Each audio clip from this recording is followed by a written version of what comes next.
So we're doing, she's doing, I should say, the presentation on reviewing the appraisal, which realtors seem to really like, loan officers really like too. It's a good one. Very, very important. So feel free, it's real casual. If you have questions during the presentation, don't hesitate to ask, and go get seconds if you need more food too, and enjoy. Thank you. Awesome. Thanks, Heather. Thanks, Janice. So like Heather said, today we're going to talk about reviewing the appraisal, and this is kind of interactive. Lots of good information. For example, ANSI. Are you guys familiar with ANSI and the new measuring? Okay, this will be a good one then.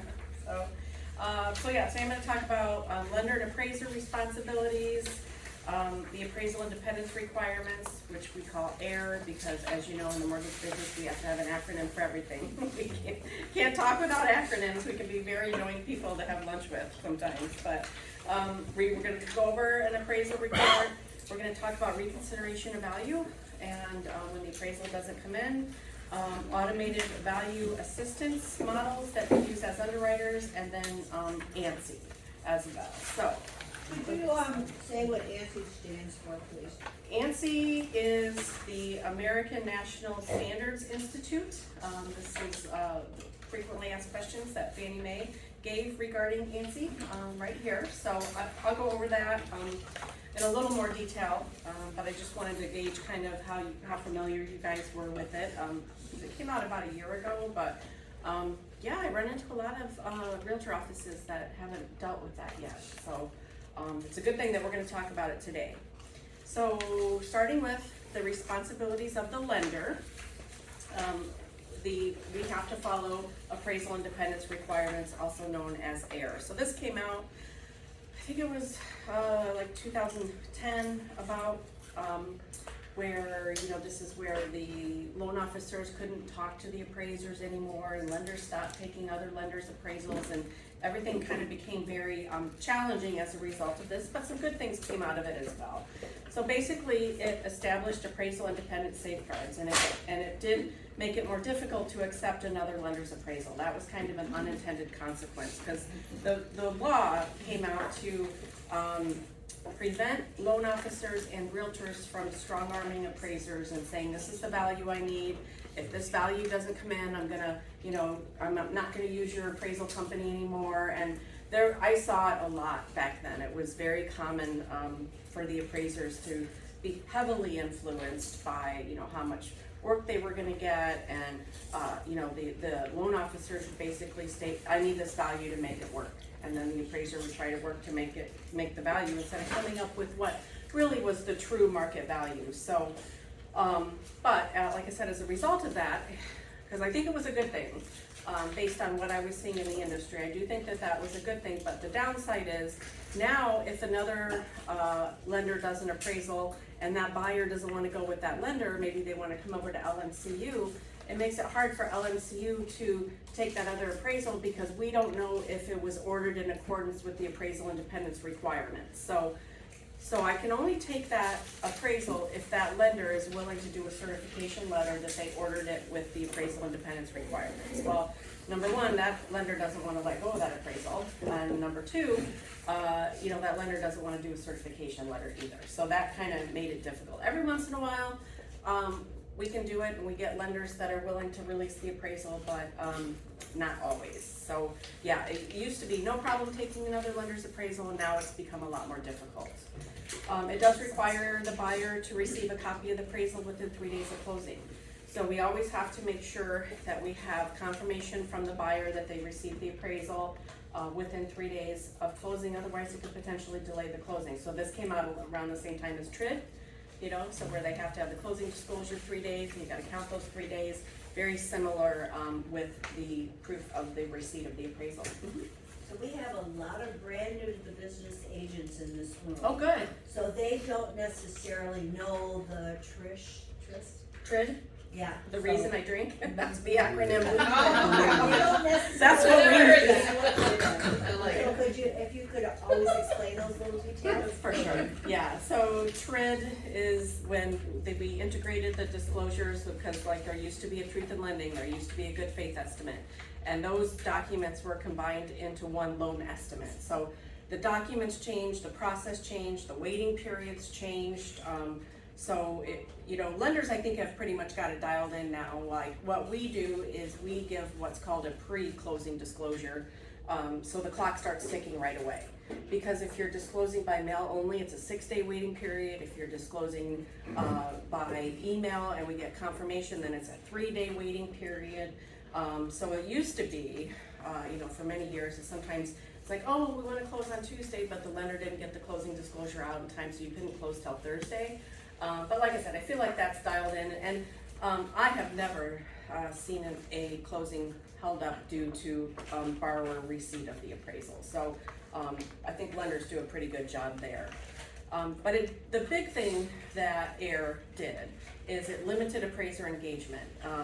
Basically, sales and production, anybody that profits from the closing of this loan, that is paid on whether this loan closes or not, cannot communicate with the appraiser. So what that did is that created appraisal management companies. So these third-party appraisal management companies came in, and a lot of lenders order through these third-party appraisal management companies to be in compliance with the appraisal independence requirements. The other option, and the second option is the one that LMCU chose, is to use software that keeps us in compliance. So it's called Mercury Network is what we use. And I like it because we have a lot more control over the appraisers and who's on our panel, who's off our panel.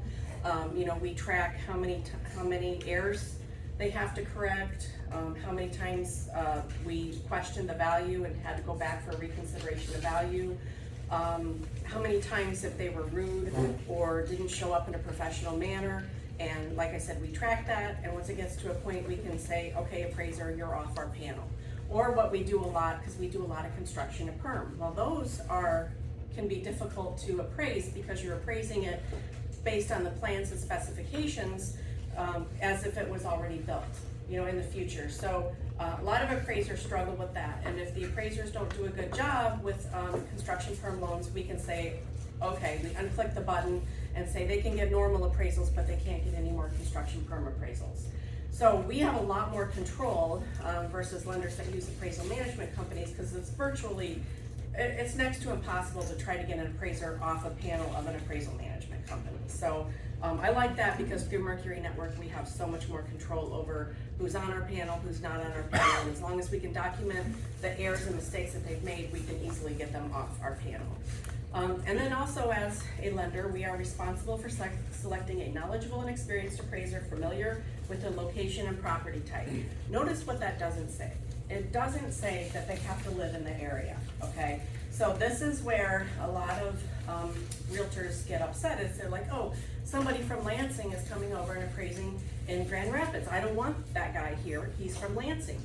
But if that appraiser from Lansing has knowledge of the market and has performed appraisals in Grand Rapids over and over and over again, he really is a qualified appraiser, even though he's located in Lansing. So don't get all wrapped up in the location of the appraiser. Focus on if they have knowledge of the market or not. That is really the key, not where they're located, but their knowledge of the market that they're doing an appraisal in. And then the next slide, the purpose of the appraisal or appraiser's responsibilities. The appraiser has to provide a true portrayal of the subject property, the neighborhood, the current market conditions. They have to provide an accurate and supportive opinion of market using sound methods and recognized appraisal techniques. And remember, their focus is the property. So that's another thing that appraisal independence requirements did, is okay, they can focus on the property and not have to worry about losing business or anything like that, because they're protected now. And then they have to provide an opinion of market value based on their expertise, the market data, logical analysis, and their judgment, basically. So then the next page is appraiser bias. So this is a really hot topic right now. Has anybody heard appraiser bias kind of floating around and had any examples? And okay, this is gonna be a big thing going forward. So what appraiser bias is this is coming as a result of multiple lawsuits nationwide. And the one that stands out in my mind is there was a couple who lived, I think they were in North Carolina. Yeah, they were in North Carolina. They lived in North Carolina. They, bought the house for like 500,000. They put about 65,000 into it. 2 years later, they go to refinance and the value comes in really low, like 50,000 less than they were expecting. And they're like, we've had huge appreciation over the last 2 years. Why is this happening? And they went to their lender and they said, we want to dispute this value. The lender wouldn't go back to the appraiser, wouldn't dispute the value. So they went to another lender. That lender orders another appraisal. It comes in almost $100,000 higher than that first appraisal. Okay, but when they ordered the second appraisal, they did what they called whitewashing. So they took out any evidence of race throughout the whole house, took down all the photos, had one of their close friends who happened to be white come in and be there when the appraisal was done, and it came in $100,000 higher. So that kind of thing is happening all over.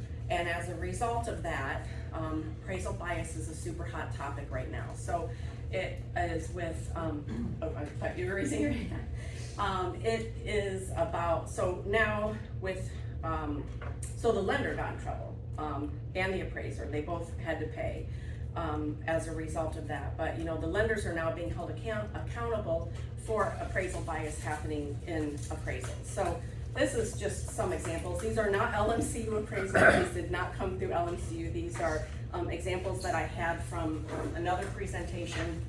And it basically, you know, like I said, they have to focus on the property and not focus on, just stick with the facts, basically. So the facts and the property. So, you know, they can't use any subjective terms. They can't reference any of the protected classes, whether it's race, religion, any of that stuff. So some of these are just really over the top, where some of the prohibited language that they use is, according to the CFPB reports, Black and Hispanic families are more than twice as likely to report being behind on housing payments than white families. Why would an appraiser put that in an appraisal? Another example, I mean, these are just all crazy, talking about the religion, about how there's a Jewish community center down the road. Like I said, just stick with the facts, stick with the property. If you see this, you might mention something to the appraiser like, hey, I don't think you're supposed to have that in there. Because the other thing that's happening is, and I'm going to talk about this a little bit later, about how Fannie Mae and Freddie Mac have they scrape the appraisal for key terms, key bias terms, and they work with the lender to try to get that to where they can either fix it. But if it keeps happening and the lender keeps using that appraiser, the lender's going to potentially be liable, and it could also kill the deal as well. So if the appraiser continues to do that and it gets to a point, then they're going to give us like a little gray period where we can kind of dispute it and go back to the appraiser. But here in a year or so, it's going to get to the point where that deal can't move forward, period, because the appraiser used unacceptable language. So this, like I said, hot topic right now, and you're going to see a lot more of this going forward. And then to get started about value, let's talk about the definition of market value. And I think this one's important because market value is the most probable price which a property should bring in a competitive and open market under all conditions requisite to a fair sale, the buyer and seller each acting prudently, knowledgeably, and assuming the price is not affected by undue stimulus. So undue stimulus is maybe it was a foreclosure situation, and so it's a rushed sale and they're under a lot of pressure to get rid of the property. Or maybe it's the opposite, where we have just huge amounts of seller concessions, and that's influencing the sale. So we'll take the example of like personal property. Realtors hate it when we, the lender, make you take the personal property off the purchase agreement, but here's why we do it. Because it's considered, you know, undue, you're influencing. So basically you have two homes, identical homes for sale, they're both on a lake, okay? Same sales price, everything. But this one comes with the kayak, the jet skis, the life jackets and all that, and this one does not. So obviously you're gonna buy this one, right? So that's undue influence on the sale of that house. So that's one of the reasons why we don't want personal property on the purchase agreement, because you know, it's an undue influence that doesn't really have to do with the property. It includes personal items. So that is one of the reasons why we don't want personal property on there. Appraisal forms. So this is changing next year.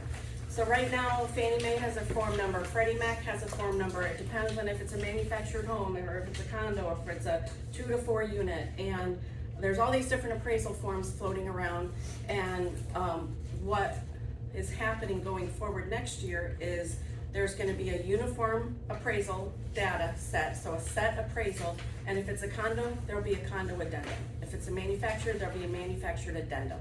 So instead of having all these different forms, appraisal forms floating around, it's gonna be one appraisal form and then an addendum if it's manufactured or whatever. So the beauty of that is the automated underwriting or automated data set systems can look at each of these appraisals and judge them all fairly.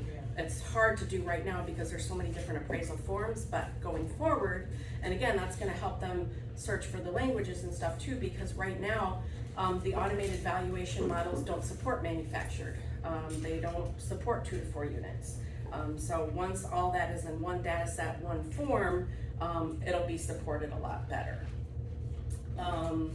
The next slide, let's start going, I'm not gonna go line by line, but let's start talking about some sections actually of the existing appraisal. So this one, this is just a standard, like single family residence. I picked one on the other side of the state, so you guys wouldn't know what this property actually is. But like we look at all kinds of different things here. You know, as an underwriter, have to make sure that the appraiser has the property address correct. They have the buyer and seller info correct. A lot of times they don't have the correct seller info. They don't have the correct owner of public record. This would be a red flag to me if this was a refinance of an owner-occupied property and it says that it's vacant. We look at the interested party contributions, which are the seller concessions. In this one, it was 0, there was no seller concessions, but if there are, the appraiser has to take that into account. They have to tell us where they got the information to perform the appraisal. So here, you know, he says it was the MLS, he went to the Township City website, he looked at office records, he went to the assessor's office and also, you know, spoke with the owner. He mentions no personal property is included in the estimated value. So that's all the stuff that we look for, and like I said, if there's any corrections, we have to go back and have the appraiser correct them. The next section is the neighborhood, the neighborhood section. So here we look at, you know, some of the things that stand out is we really don't want to see declining values. We really, you know, if there's an oversupply in the market, or if it takes over 6 months to market the property, that's usually a red flag. Now, obviously, that's not the market we're in today, but we will be there again someday. The other important thing is it breaks down the neighborhood boundaries. So here it's 12-mile road to the south, 14-mile road to the north, Drake Road to the east, N5 highway to the west. So neighborhood and subdivision are 2 different things, okay? So neighborhood doesn't equal subdivision. So you can have a neighborhood that has multiple subdivisions and the appraiser can go to those other subdivisions for comparables as long as the subdivisions are both similar, okay? So just remember, neighborhood and subdivision are not the same thing. A neighborhood can have multiple subdivisions. So when we look at this appraisal, we always look at what the appraiser says, what they're considering a neighborhood, and if they're going for comps outside of that neighborhood, that's a huge red flag, okay? Like, why would you say, okay, here's the neighborhood, but then go 3 miles away or across highways or across rivers, or because, you know, these type of boundaries there can be completely different types of, you know, 2 subdivisions can be completely different even though they're just divided by a highway or a lake or a river. Yeah. No, I had one in a rural area last year, I think it was, in Madeline, and it didn't appraise. And I looked at comps and saw, I went by school district. Mm-hmm. That's a good one too. Well, she would not accept my comps. Were they similar? Yeah. Okay. Then it was like $30,000. Oh, wow. I know, Yeah. and she wouldn't budge. She said, no, it's too far away, and it was like, there was already properties too far away anyway, because Yeah. it was a. Yeah, so rural, a lot of times you do have to go far away, especially if it's like an 80-acre parcel. I mean, you're not gonna find comps within a couple blocks. So with urban, we really want comps within a couple blocks. Suburban, usually within a couple miles, and then rural can vary quite a bit, depending on exactly how rural it is. And what the acreage is. How too. common is it for an appraiser to adjust an appraisal? I've never So I'm had it actually done. I wanna talk about that. I've never been successful. Yeah, we're gonna go over that here in a minute. So like I said, and when you're going for reconsideration of value, it's important to stick to what the appraiser says the neighborhood is as well. And then the next one is the site section. So what's important here is the site should conform, to the neighborhood. The zoning, it cannot be illegal. The zoning has to be either legal or legal non-conforming. If it's legal non-conforming, that means it's grandfathered, so it might have been residential, but now it's commercial, but it's grandfathered residential. That's fine. Legal non-conforming is absolutely fine. With conventional loans, I don't need a rebuild letter. Okay, so a lot of times when the zoning is grandfathered, lenders think, oh, I gotta have a rebuild letter from the township that says if it burns down more than 50%, or if it burns to the ground, it can be rebuilt. And a lot of townships or counties say, well, if it's destroyed more than 50%, they can't rebuild it residential. But on conventional, like in a standard 30-year fixed, I don't need a rebuild letter. But once we start getting into FHA, VA, and other government loan programs, I do need the rebuild letter. I just had that happen the other day where we got a loan from another lender because they denied it because it was conventional, and they got a rebuild letter and they said they couldn't rebuild it if it was more than 50% destroyed. And we're like, they didn't read the guidelines right, we'll do that all day long conventional. So, zoning is important. So like I said, it can't be illegal. The highest and best use has to be residential. If it is a public or private road. So private roads have gotten a lot better. Who has knocked on neighbors' doors trying to get somebody to get the neighbor to sign a private road maintenance agreement? Nobody? Oh wow, that's crazy. That used to be so common. Now it's way better. So now I think rural development is the only one left that requires a private road maintenance agreement, as long as there's like ingress, egress in the legal description or on title work, which basically guarantees access to that property. So yeah, I think the private road maintenance agreements and the days of knocking on the neighbors' doors to get them to sign one because they don't have one in place, those are finally going away. So that's getting a lot better.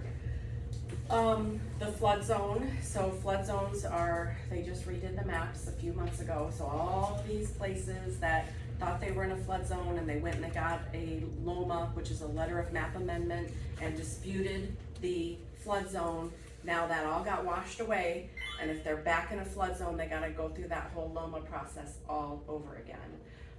And I have come to find out that a lot of people are working through this attorney in Lansing where she can go in and help you dispute the flood zone, and either get you out of the flood zone or at least get you into a lesser flood zone where the premiums aren't gonna be as high for the flood insurance. So if you do have somebody like just on the edge of a flood zone and they're like, wow, I really don't think I'm in a flood zone, I think it would be worth disputing it and getting a letter of map amendment and not having it be in a flood zone. Okay, so again, a lot of newer people in this office, they don't know what a LOMA is.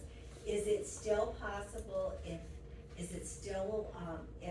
1 foot of the property is in a flood zone, that the whole property is then targeted as being in a flood zone, and then you have to remove the house from the flood zone? Is that still what we have to do? So what we would do is, so if it's a detached garage, a non-habitable structure that's in the flood zone, no problem. What we would do is the buyer would either just get the flood insurance for the detached garage, or we reappraise it without the detached garage, and then they don't have to get the flood insurance. But if the part of the house, the structure that they live in is showing up in a flood zone, what we do is we get an elevation survey to show that the house actually isn't in the flood zone. Maybe, some of the property is, but as long as the physical structure truly isn't in a flood zone based on the elevation survey, then they issue a letter of map amendment known as a LOMA, and the flood cert we get a new flood cert from our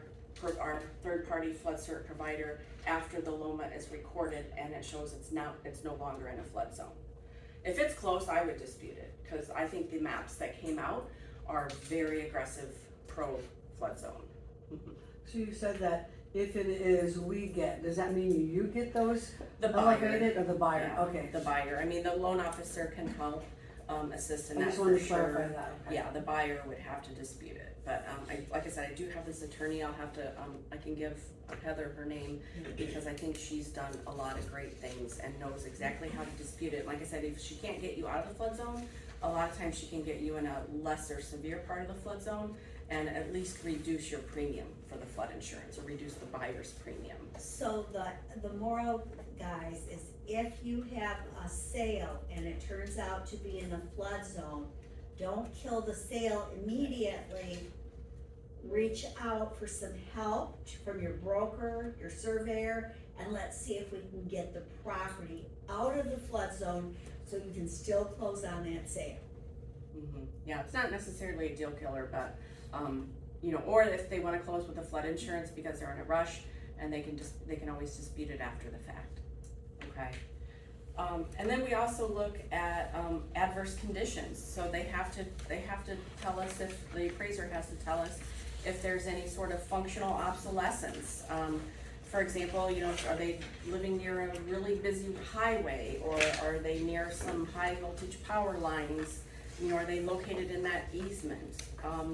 If the view outside their beautiful bay window is this giant gray concrete commercial structure, that's functional obsolescence. Not a deal killer, as long as we can find similar comparables that have that same functional obsolescence.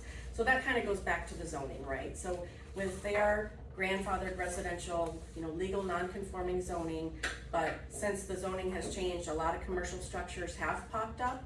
I need comparables that have the similar zoning and similar functional obsolescence with the commercial influences, okay? The improvement section is the next one. Here they tell us, you know, how many units is it? How many stories is it? Is there an accessory dwelling unit on the property? Is it attached or detached? When was it built? What's the effective age? Is there a big variance between the year it was built and the effective age? Because that's a red flag for me as an underwriter, especially if they're saying, oh, the effective age, like in this instance, they say 25 years, but it was built in 1992. So that's a little bit different, a little variance there. So I'm gonna look and see, okay, was it recently remodeled? You know, what kind of improvements have been done? Here he says it shows signs of deferred maintenance. You know, so that to me means the effective age should probably be a little bit more, not less than the actual age. You know, we need to know what kind of heating it is. So this is another thing that comes up a lot is, oh, my property doesn't have a heating source, or it has a non-typical type of heating source. And the heating source needs to be able to heat the house to like 50 some degrees year round without human intervention.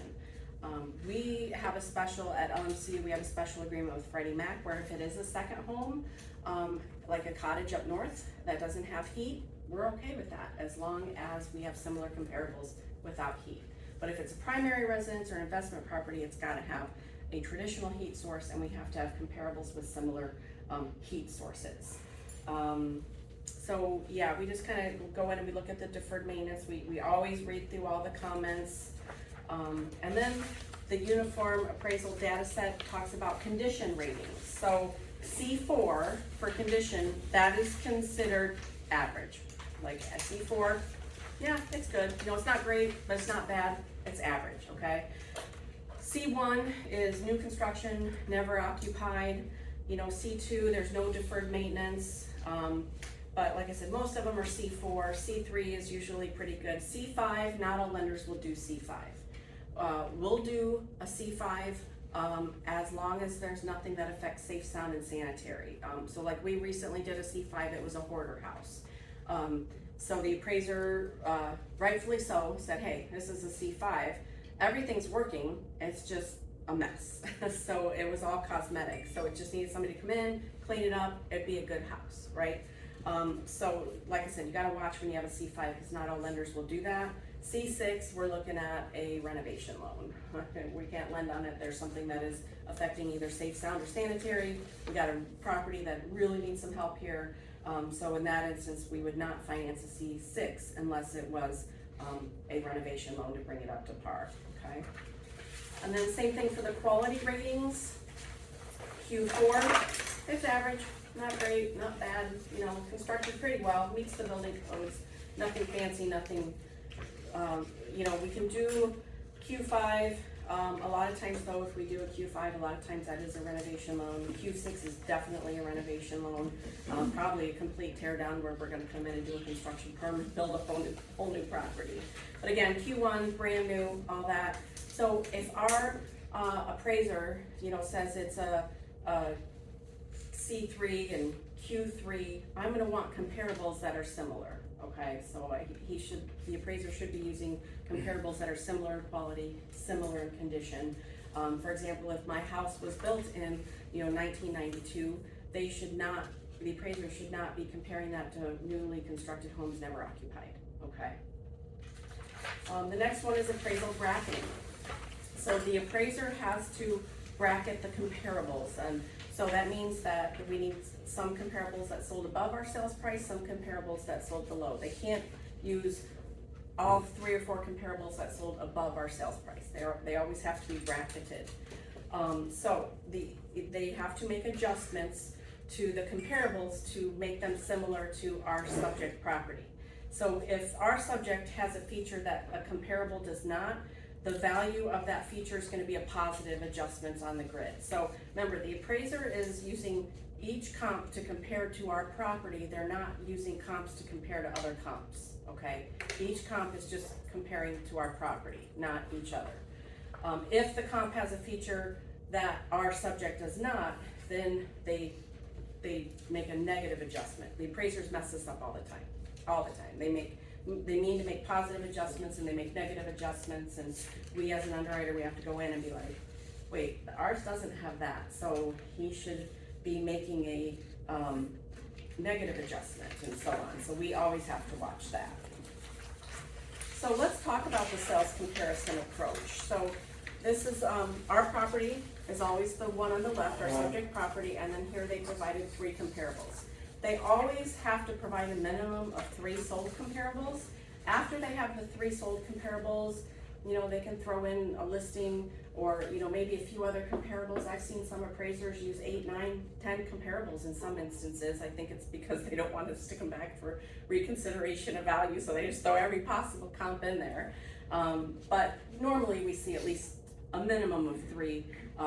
I like it when they do maybe 4 or 5, just to kind of give us a little bit more information, but it does have to be a minimum of 3 sold sales.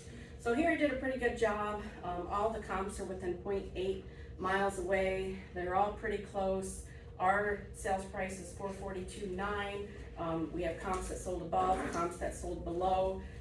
It tells us the days on the market. So one was on the market for 43 days, another for 24 days, another for 15 days.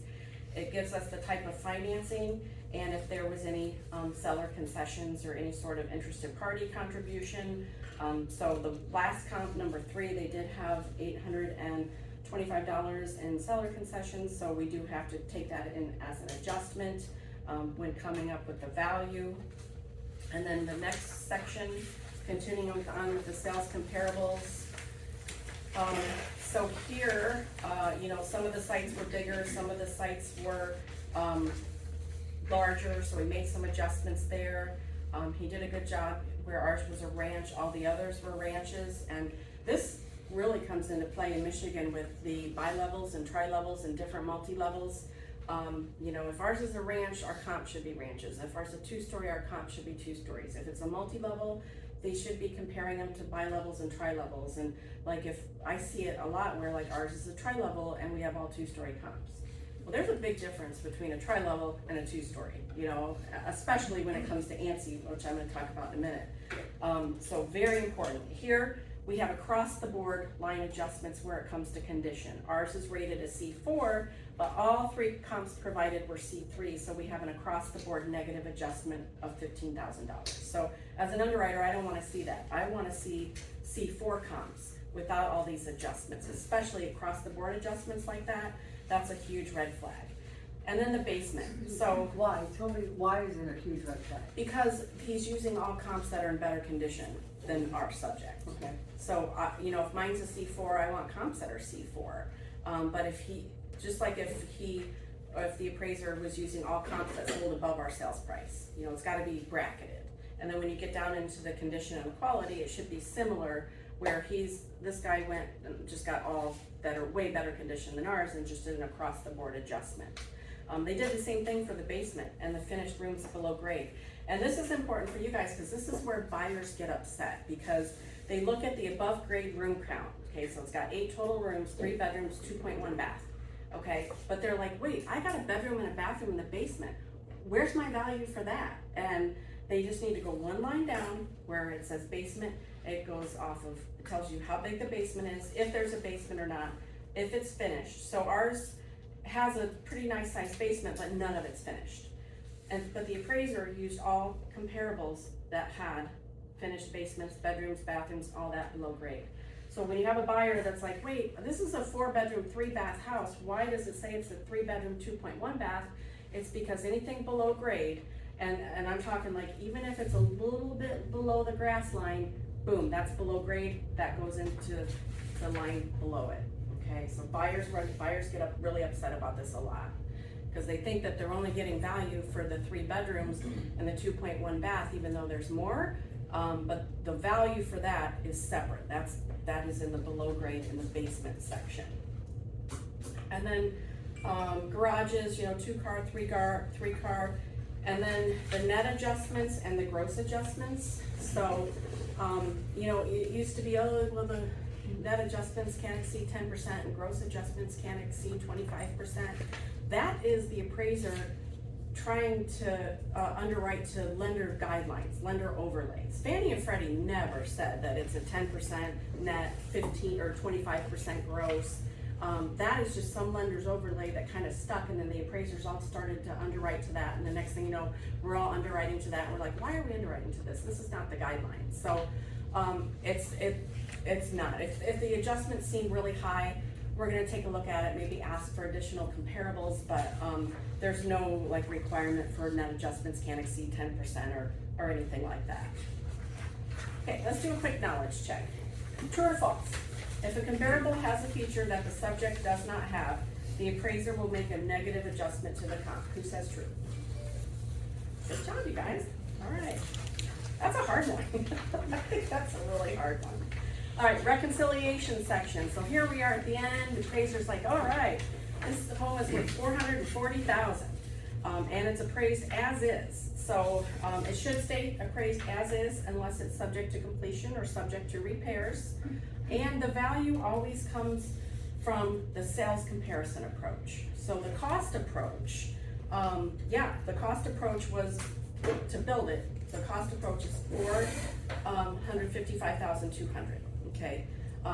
So when the cost of material started going crazy there in 2020, a lot of the appraisals were coming in with the cost approach being significantly higher, and everybody's like, why are we using the cost approach? What's happening? And it's like, our value as a lender, we always are going to use the sales approach. We're always going to come up with a value based on what similar homes in a similar market with undue influence, what are those homes selling for? That's how we come up with the value. So we saw appraisers just getting crazy creative, and they would take an average of the sales approach and the cost approach and all this. It's like, no, the value that we are using in the mortgage transaction is always going to be the sales comparison approach. So the appraised value is $440,000. It's not $455,200. The cost approach should support the sales approach. If it doesn't, we usually have to go back to the appraiser and ask why. The appraisal is always good for 120 days. If for some reason we don't close within 120 days, we do have to recertify the appraisal, and then it's good for a whole year. But yeah, we're always closing within 120 days. I don't want to scare anybody with that. It's 30 days left at the most. So, appraisal addendums, they have to have clear photos of the subject front, rear, and view, clear photos of the subject's interior. And then the photos tell a lot. Like honestly, photos, if I'm looking at this, because I look at it 2 ways. I look at it from, okay, based on the facts, and then I take those facts from the appraisal, and once I get to the photo section, I'm like, that doesn't look remodeled. That, this looks like there's significant deferred maintenance, and so the photos do tell us quite a bit. Clear photos of the comparables, although we do allow the appraiser to use MLS photos for the comparables, they just have to disclose that they're using the MLS photos. We need a building sketch with the floor plan that matches the room count, the living area. We need a location map that's gonna tell us where our subject is versus the comps, and then that's where we can really clearly identify if they're crossing rivers or highways or any of that. And then here's just kind of an example of the floor plan. They mess up the floor plan a lot too. So they'll say, oh, it's 8 rooms, but then I'm counting and I only see 7, and I gotta go back and have the appraiser fix the floor plan. So all those are considered addendums. And then let's talk about reconsideration of value, okay? So, we do a lot of we're not shy about reconsideration of value at LMCU. If we get good comparables that the appraiser should have used, we will submit it. So, when I was running the appraisal reconsideration desk, usually 8 out of 10 would get submitted. You know, if the comps were pretty good, or you know, if I know there's a realtor on the other end of this transaction, and I'm on the fence whether to send the comps, I will always send them if you know, there's a realtor who really believes that this should come in, you know, quite a bit higher. So out of the 8 out of 10 that we send, our success rate is running about 39%. So a little bit better than 1 out of 3, we actually do get a value change. So it is possible, it does happen, you know, but it really depends on the lender, how hard they're willing to fight for it. And honestly, the quality of the comparables that you guys submit helps a lot too. But we cannot send it until it's been reviewed by an underwriter. So this is our checklist that we have the loan officers use when they're submitting for reconsideration of value. When the reason it's important that it's reviewed by the underwriter is because if the underwriter hasn't looked at it yet, maybe the underwriter doesn't think that the value is supported. You know, we've got the underwriter going back and saying, well, why didn't you use these comparables that sold for less that seem to be more similar to our subject? And then I'm going to them for an increase in value, and the appraiser's like, what's happening here? So the underwriter always has to look at it first. Comparables should sell before the date of the appraisal. However, what always happens? The house next door, the perfect comparable comes up, sells the day after the appraisal's performed. So if that's the case, what we like to do is we'll review it. If it looks like a good comp and it could affect our value, I send it to the appraiser through Mercury Network, and I say, hey, this comp it sold after the appraisal. Do you think this would affect our value? If they come back and they say yes, we're like, okay. We will pay for the reinspection fee, which usually the buyer pays for the reinspection fee. Appraiser goes back out, reappraises the property with a whole new date, includes that comp that just sold, and voila, our value's higher. So I think appraisers are more apt to adjust the value if there's new information that wasn't available to them at the time that they performed the appraisal. So when that comp that comes up after they perform the appraisal, I think that they are more apt to actually adjust the value. But they have to be similar in square footage, they have to be similar in condition, they have to be similar in style, preferably in the same school district. I think that is a big key because school districts can vary quite a bit from, you know, area to area. So let's talk about some quick tips for reconsideration of value. So I have seen lots and lots of emails forward that were sent to the loan officer doesn't look at them, sends them on to the reconsideration desk. Realtors calling the appraiser an idiot. They want me to upload all this too to the appraiser, and it's like calling him an idiot. You know, like there's name calling, there's, you know, he didn't look at this and he didn't look at that, and here's 24 comparables that sold within the last 6 months. The value should be higher. Well, of those 26 comparables, how many are really similar to our subject? You know, how many are actual ranches? How many are 4-bedroom, 2-bath? How many have an unfinished basement or no basement at all? I see that a lot where like our subject is on a slab, but all the comparables have basements, and then the realtor sends a whole list of comparables to use, and those all have basements too. And it's like, we need to be using comparables that are within the neighborhood that the appraiser established and are better than the appraiser used. So if the oldest comp that the appraiser used sold 4 months ago, I'm not gonna send him a comp that sold 7 months ago and ask him to reconsider the value.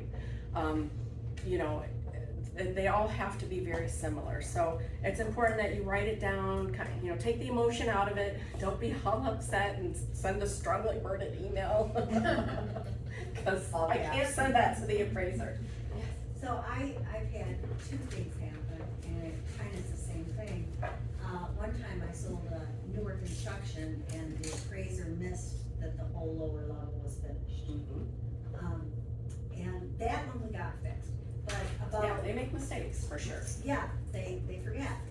About 3-4 months ago, I had an appraisal come in low. It should have come in low, but it shouldn't have come in low 20,000. It should come in low 10,000.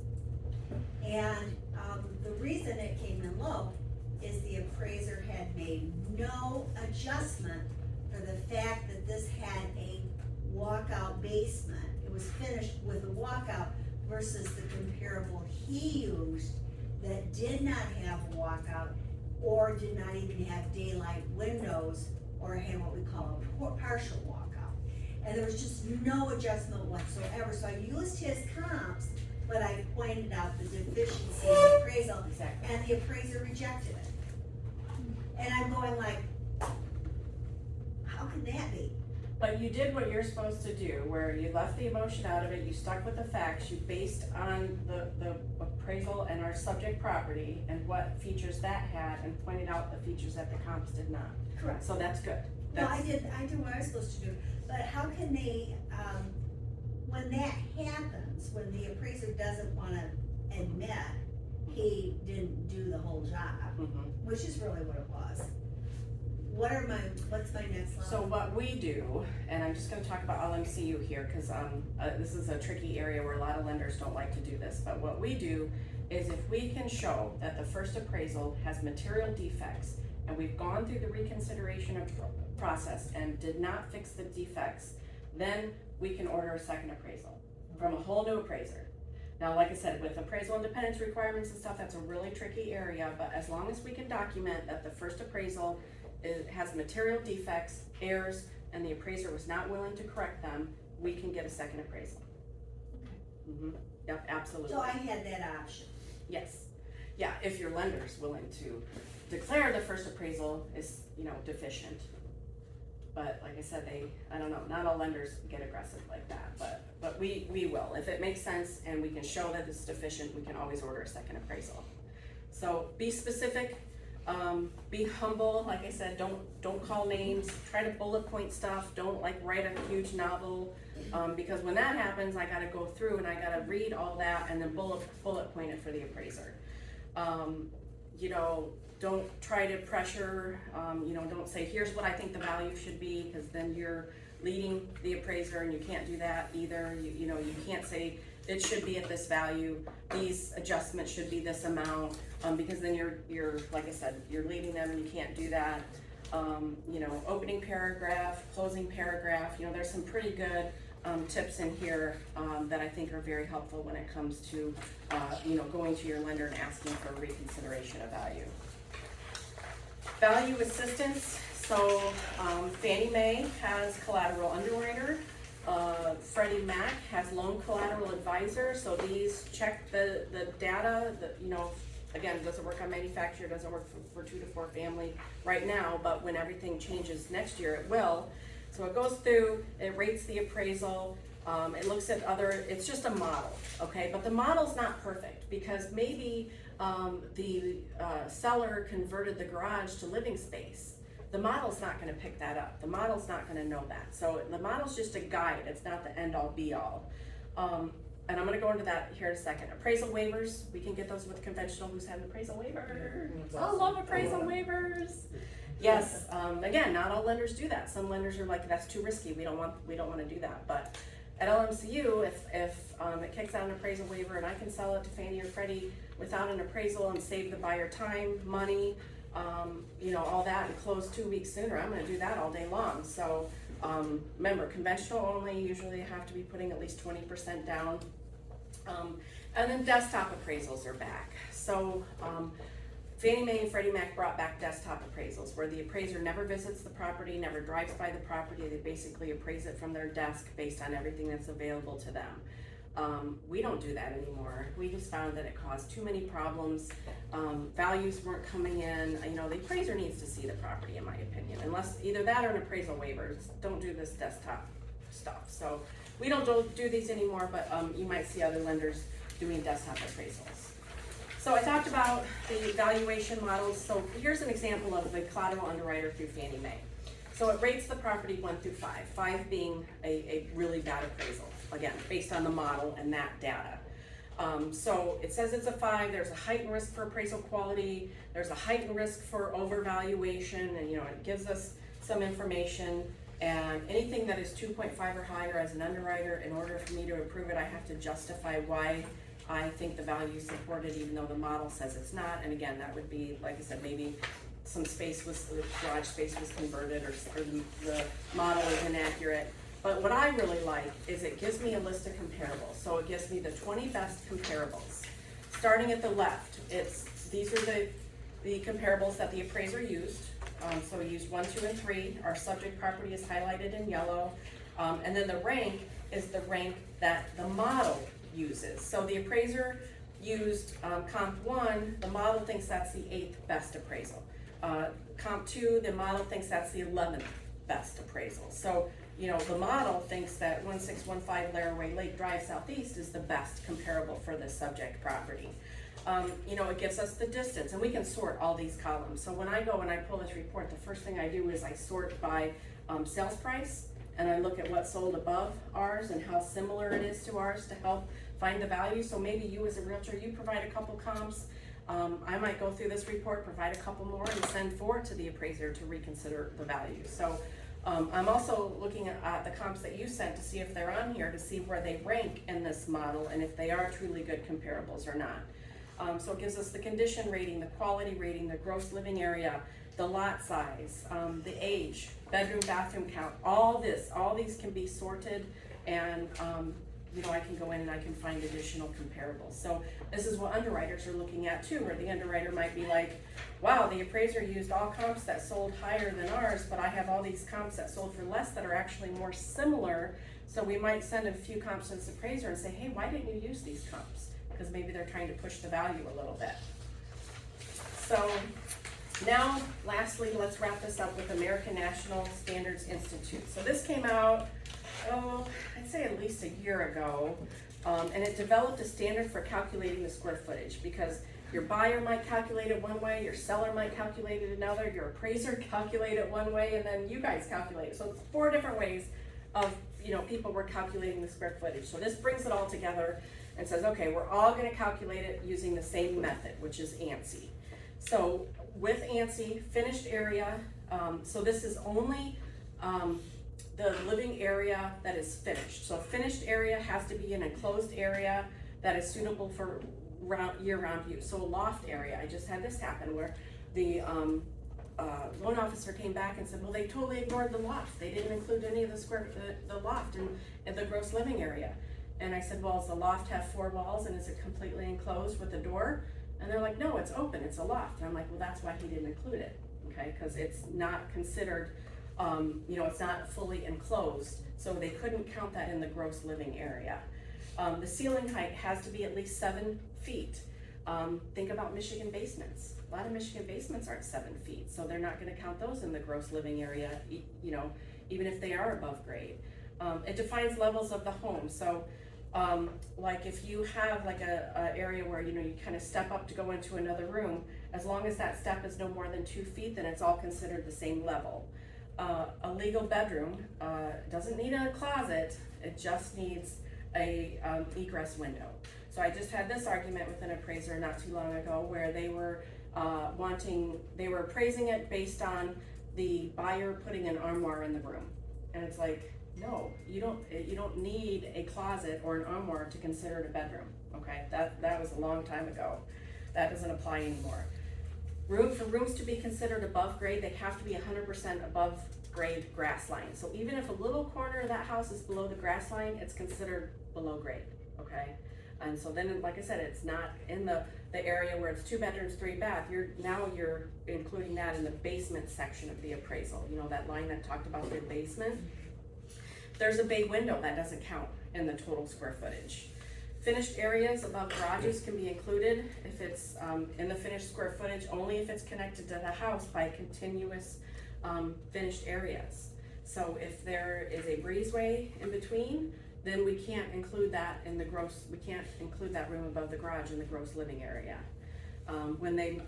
When you measure, you always have to measure up to the nearest tenth, and when you're reporting it on the appraisal, we're always rounded up to the nearest whole foot. So there's a lot to this, and that's why I included this 5-page question and answer, because if you're new to this, I would definitely read through this, because you're gonna run into this. You're gonna be like, why isn't the appraiser including this in the gross living area? And then you're gonna think, oh, that lady was here from LMCU, I need to pull this out and take a look at it, because I remember her talking about that. Cause this is coming up a lot where, there's disputes in the gross living area, and you're like, why isn't the appraiser using this? And this is why, okay? So questions on ANSI, appraisals, reconsideration? What does that stand for, besides the reason I agree? Something integrated, real estate integrated disclosure.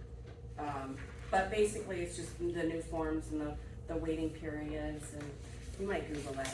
Something Truth in lending. Yeah, lending real estate integrated disclosures, cause it combined disclosures. And like the closing disclosure used to be called a HUD-1. And like I said, the truth in lending and good faith estimate are now combined, and it's called a loan estimate. That's So from the kind of, Dodd-Frank Act, right? yep, absolutely. Yep. Yes, I was wondering about waterfront properties, so around like White Lake, for example, same exact lots, all waterfront, 4 miles this way, 4 miles that way, but the house size ranges wildly. It can be 800 square foot to 5,000, 6,000 square foot, so how does the appraiser take that into consideration? That size house, 3 blocks into town, would be far less because it's not waterfront. so we would want them to stick with waterfront. Hopefully they can at least get one comp that's waterfront on that lake. And then for the others, they can go to similar other lakes, comparable lakes. Okay. But what you run into is one's a sports lake, one's not, so you have to Channel stick with, access. you have to stick with similar lakes. But if the comparables, if they just don't exist on that existing lake, they can go to competing similar lakes for comparables. Okay. Yeah, so talking about the bedrooms and the master below grade, when the appraiser adjusts the price, will those rooms below grades, the value is much lower than the above grade? Because I see there was like beautiful house in Forest Hills, but they have the 3 bedrooms, 4 bedroom, and really it's only 2 bedrooms above grade, and the sale price is much lower than So the houses. Yeah, it depends on if it's a walkout basement, if it's a Michigan basement, Okay. or if it's the where there's just no access outside and they just have the small windows up top. I mean, and that's all subjective. It's basically what the appraiser comes up with. So I showed you collateral underwriter. Another feature of collateral underwriter is what other appraisers are using for adjustments when it comes to room count and all that. So I can look and I can see if the appraiser is using adjustments much higher than what other appraisers would use, because again, it's very subjective, right? Like one appraiser might think, well, that bedroom below grade is worth X, and another one's gonna say it's worth Y, and so that's why I like that collateral underwriter, because I can go in and I can kind of see where his comparisons fall versus what other appraisers would use the value for. So there's no set $6,000 for this or, for that. It really varies quite a bit by market and sometimes quite a bit by appraiser too. But like I said, I can go in and I can look at that and I can see if the adjustments are out of whack or not. Yeah, that's a good question. Any other questions? Yes? It kind of refers to the beginning, you were talking about chattel that comes with the house, that you did not want that in the purchase agreement. Does that include appliances and so forth? So appliances, as long as they're like built-ins, so if it's a freestanding TV on the counter or a microwave that just kind of sits on the counter, I don't know, we've gotten kind of looser about that where, TV, that's personal property, but microwave. Refrigerator, range oven? Yeah, I mean, we always see that included. I only asked because I recently we had an offer accepted, and with the purchase agreement, they had a chattel agreement rather than an addendum. Would you prefer that? So what we like is leave, if there is personal property that's being sold, put it on a separate bill of sale.